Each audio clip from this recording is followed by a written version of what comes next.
those people who are exhilarated, the way that they see, this is the same reason why people were so happy about the interview.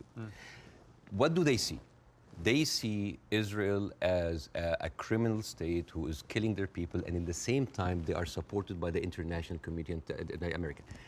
They have no guns, they have no superpower backing them. All they have is just feeling of happiness, like, yes, our enemies that we cannot touch them has been hurt. All they can think about, that these are their enemies that have been hurt, right? I'm not condoning this, but again, like when people were celebrating terrorist attacks, you know, against Western targets. Of course, I don't condone that. But why? Because those people has been, from a very young age, what have they seen? They're not being heard by the media. The plight and the suffering of the brothers in Palestine, in the Arab world, are not being heard. People in Iraq, you know, like when America and Britain invaded Iraq, right? What the Arabs saw? It's like two superpowers are coming in on just regular people. So whenever there was like a bomb or like an attack on American troops, people would celebrate. Yeah, they're our enemies. Emotions are very inflammatory, and it is not right. But those people had nothing else. All they can is just like shout. All they say is like to rejoice. It is not right. Again, I'm explaining why is this happening, because it's like, yeah, if I cannot get you, I'm just gonna scratch your eyes. I'm gonna scratch your eyes because you've been beating me all the time, and you have the whole international community backing you up, and all I can do is scream. Is it right? No. But it is understandable. Again, it's not the right thing. But no, it's not like understandable. It's like, oh, no. But again, it is an explanation. Now, hate. And again, this is another way why this has been magnified in the media so much. What does the Western audience see?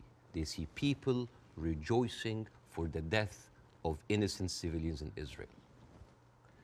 This is what have the Arabs seen for years on the Arab world. For example, if you look up Sidrot cinema, this is in 2014 when Israel was bombing Gaza as usual, and the Israelis in the Sidrot, the kibbutz or the settlement, they went on a hill and they had popcorn and they had drinks and they were like watching the show and they were cheering with every rocket coming down. This is what we see. Western people didn't see that. Well, somebody found a tweet actually of mine from 2014 in which I said, at what point does what Israel is currently doing to the Palestinian people become terrorism? And because I've always said, you know, I've spoken about this a lot over the years, and I've always tried to be extremely fair-minded, albeit nobody really wants you to be fair-minded. They want you to take a side. But that was clear that my thinking back then was that they were absolutely overstepping the mark. Absolutely. But again, to the point of rejoicing. No, I know what you mean. Yeah, but like if you, for example, Google the wedding of hate.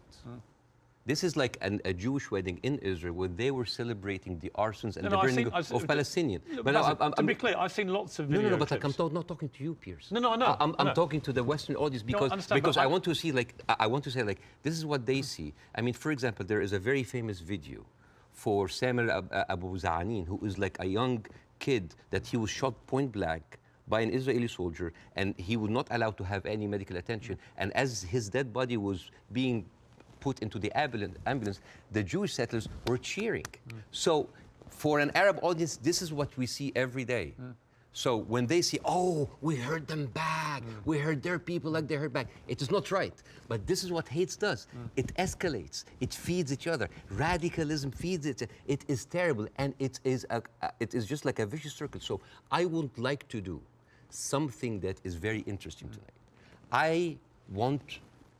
When I invited Jon Stewart to my show, as much of like a reception that if you see on the YouTube, people just like, we had to cut the 5-minute standing ovation for broadcast. People were on their feet for 5 minutes. They could not believe it. I remember Jon Stewart telling me I could never imagine that a Jewish guy from New Jersey would have that kind of reception in Cairo. And yet, on the internet, people who would, what? You brought a Jew on your show? Why you are with a Jew? Yes, hate is there. Yes. So, and the thing is, like, why we do not see each other, people in the Middle East, people in the West, that we do not put ourselves in each other's shoes. And I want to do something very interesting today. I want to give, I like telling stories. And I'm going to tell you a very nice story. Tell away. This is the story, surprise, surprise, of the suffering and the plight of the Jewish people. And I want to say that because it is very interesting when you see the trauma and the suffering that the people on the other side went through, you might understand why they're coming. So this is, see this? This is a map of all of the history of the expulsion of the Jews in Europe. They've been like, I have never seen a minority being kicked around this much, right? And of course, this comes back to the, the whole idea about the original sin, that you have betrayed Jesus Christ. The blood of Jesus is on your hands.